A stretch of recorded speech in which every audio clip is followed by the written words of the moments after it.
Breathing, the hum of the hull was almost a lullaby until it felt like it was skipping beats, like the ship was holding its breath.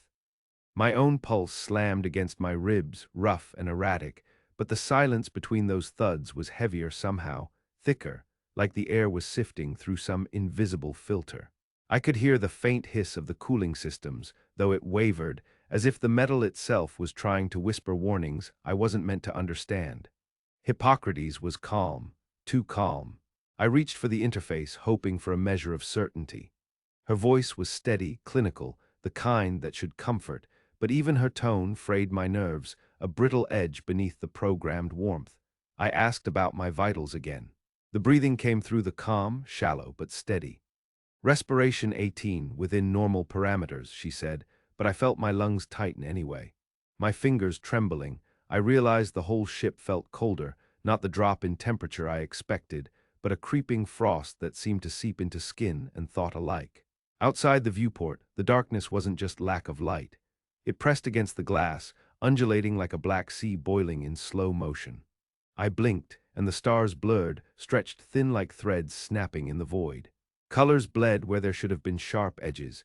Red folded into blue bled into black, and the shadows swelled, swallowing constellations one by one. I thought I heard a trembling beneath my feet, a subtle vibration that wasn't the ship but something deeper. The silence around it was suffocating.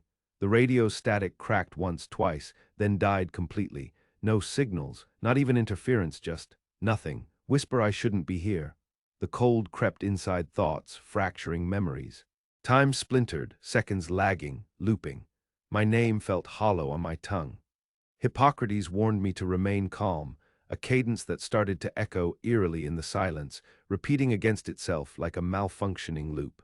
I swore I saw a flicker behind her interface, a shadow that wasn't programmed, vanishing when I tried to focus. My reflection in the glass twisted, elongated. I gasped. The horizon outside wasn't just dark. It sucked the light like ink, swallowing the future whole. Whisper I shouldn't be here. My breath caught.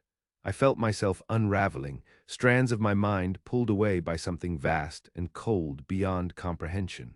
Memory, self, reality, falling into the void with the heat and life of stars long dead.